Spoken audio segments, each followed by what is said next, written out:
Bonjour et bienvenue au Théâtre national de la presse pour cette conférence de presse en compagnie du membre néo-démocrate Glenn Thibeault et Thomas Mulcair avec leur invité. My name is Campbell Clark. I'm from the Globe and Mail. I will chair this press conference this morning. We have the sports critic from the NDP, Mr. Glenn Thibeault, who is on your right here, and then we have Susan Forbes, who is the adjunct professor of kinesiology and injury research project manager at Lakehead University, Dr. Neelank Jha, the MD neurosurgeon and chair of Watch Community International, and at the end here we have Mr. Thomas Mulcair, who is the MP for Outremont. There'll be some short statements, and then we'll take questions from the floor. Mr. Thibeault. Thank you, and good morning, and thank you for being here today. A little over 1 year ago, the NDP began lobbying the government to convene a royal commission into violence in sports. This call came following several high-profile incidents which highlighted the need for dramatic changes in the way we approach our youth and recreational sports programs. Unfortunately, this call to action has fallen on deaf ears. Because of this lack of response by the government today, the New Democrats are introducing legislation that provides a tangible first step towards cleaning up sports in this country so we can provide our youth with a safe place to participate and play. Just in the past month, we've seen one of Canada's most prominent athletes affected by the lingering effects of post-concussion syndrome. Sidney Crosby is just the tip of the iceberg. Countless youth across our great country are needlessly suffering from the same plight, going unnoticed in the wake of the silent concussion epidemic. Let me be clear.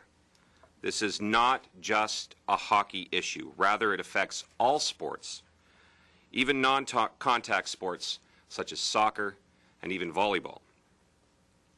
Mounting medical evidence confirms that something needs to be done. This evidence indicates that serious brain injuries, like concussions, have become all too common in sports. It also points to the long-term debilitating effects which can accompany these injuries. The government can no longer sit on the sidelines. It must play an important role in facilitating and coordinating a comprehensive strategy to reduce these very serious issues. This is the first step in addressing this concussion epidemic, and I've been clear from the beginning that I don't have an all-encompassing solution to dealing with this. That is why it's important to bring all relevant parties together in order to iron out concrete solutions which bridges the gaps between the medical communities and sports communities so that we can find a context and a balanced solution that works in the Canadian landscape. The legislation our party introduced today that I was able to introduce in the House will bring all the necessary stakeholders to the table in order to determine the appropriate action needed to tackle this growing concern. The first thing we should do is mandate the federal government to convene a conference of First Ministers of Health, which would include members of the athletic and medical communities, and we can devise comprehensive solutions designed to fit the Canadian landscape. Specifically, this legislation will enable the creation of a national sports injury surveillance and data collection system. It will establish a substantive concussion guidelines, including a sufficient deterrent mechanism to ensure that amateur athletes are not being returned to play against medical recommendations. We need the creation of a national training and educational standards for coaches and for others involved in amateur athletics. And we need to institute incentivized funding guidelines to assist amateur sports organizations in implementing these protocols. I'd now like to hand it over to Susan Forbes for some comments. Susan? Thanks, Glenn.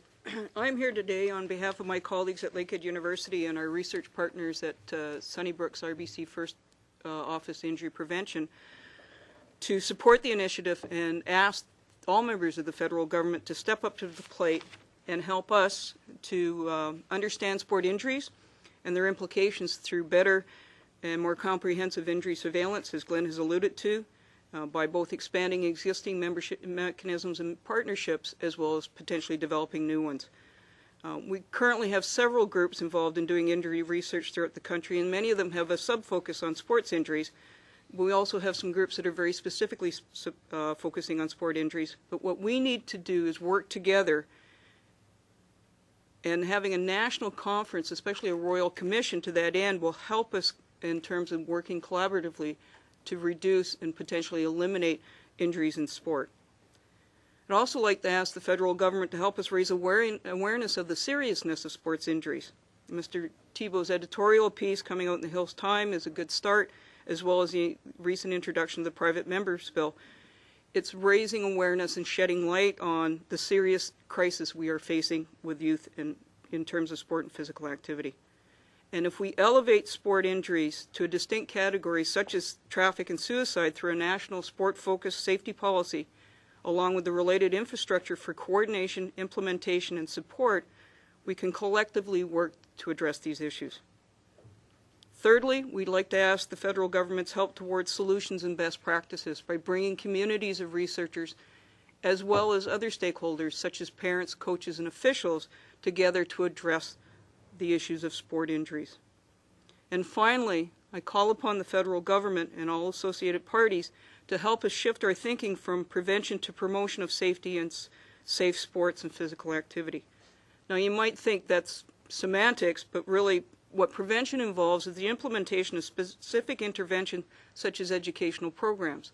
And we're doing a lot of that already in this country. But shifting your thinking to safety promotion entails not only these elements, but also wider campaigns necessary for the success of whatever endeavors we undertake. And all you have to do is think back to seatbelt legislation, and you can see how this works.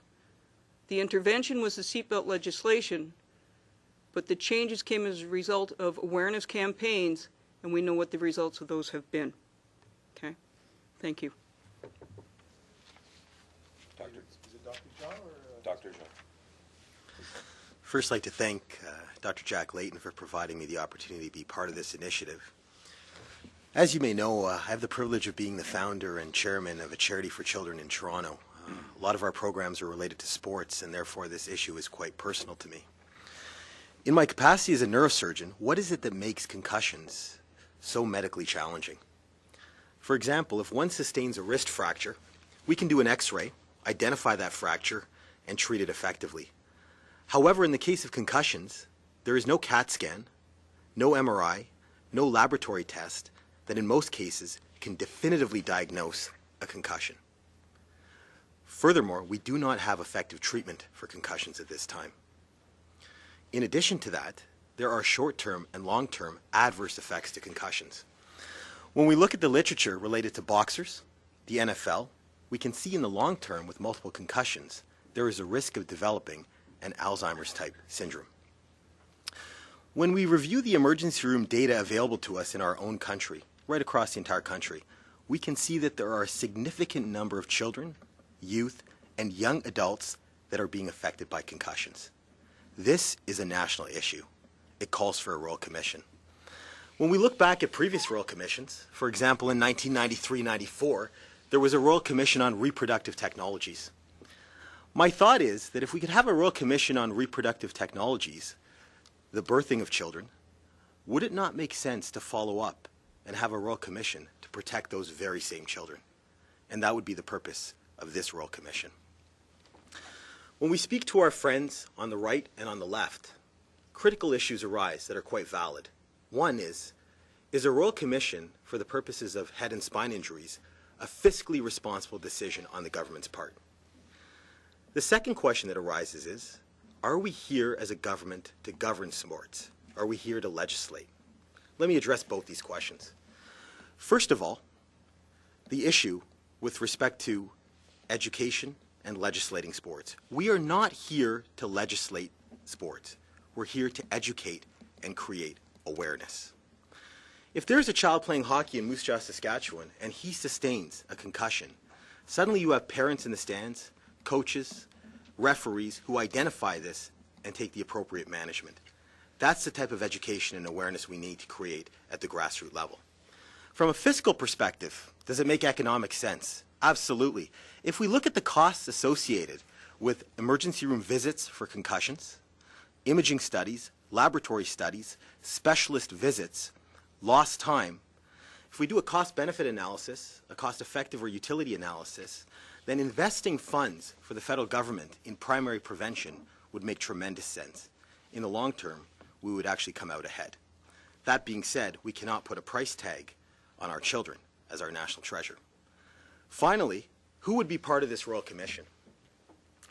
Well, our vision is that this Royal Commission would comprise of a panel of experts. And who would these experts be? Well, we would include children who have had concussions, their friends who have witnessed these concussions, parents who have had to experience these children having concussions, coaches, league officials, administrators, neuropsychologists, teachers, neurologists, emergency room doctors, and neurosurgeons, as well as policymakers. And if all of us can come together for this issue as each part of a puzzle, one piece to the puzzle, I'm sure we can combat it. In addition to this, to close, I think we'll call upon a few numbers as well for this project. One number would be number 87, and that is Sidney Crosby, arguably the greatest hockey player in the world right now, sidelined with a concussion. Number 88, Eric Lindros, career was cut short by concussions, a prolific player. Number 99, Wayne Gretzky, who's had a tremendous influence in our country and internationally. And finally, number 29, how can we forget Ken Dryden, our MP with the Liberal Party, who won 6 Stanley Cups in 7 regular seasons, who won more games than any other goalie in a winning percentage. If we can bring him on board, this would suddenly become a bipartisan issue. I'm quite confident that all these people will be interested in this issue because none of us want to see our children injured. This is not a political issue. This is a pivotal issue, and we're calling for a Royal Commission. Thank you. La proposition que nous faisons aujourd'hui se situe dans la suite d'une proposition qui a été faite par mon collègue Glenn Thibault et moi-même il y a 1 an. Dans un premier temps, on réclamait la création d'une commission royale d'enquête pour regarder un problème grandissant, fort sérieux, et on voulait des actions qui soient à la mesure du sérieux du problème. On est en train de vivre une épidémie de commotion cérébrale, de blessures à la colonne vertébrale. Il faut commencer à se rendre compte que sans mesures concertées, structurées, les problèmes vont aller en s'agrandissant, puis des jeunes athlètes notamment vont en subir les conséquences le restant de leur vie. Dans un premier temps, la Dr Forbes nous rappelle qu'une commission royale d'enquête est l'occasion en or de faire le bilan de ce problème-là. Elle vise notamment à accroître notre compréhension de l'étendue du problème et en même temps augmenter notre degré de perception du sérieux.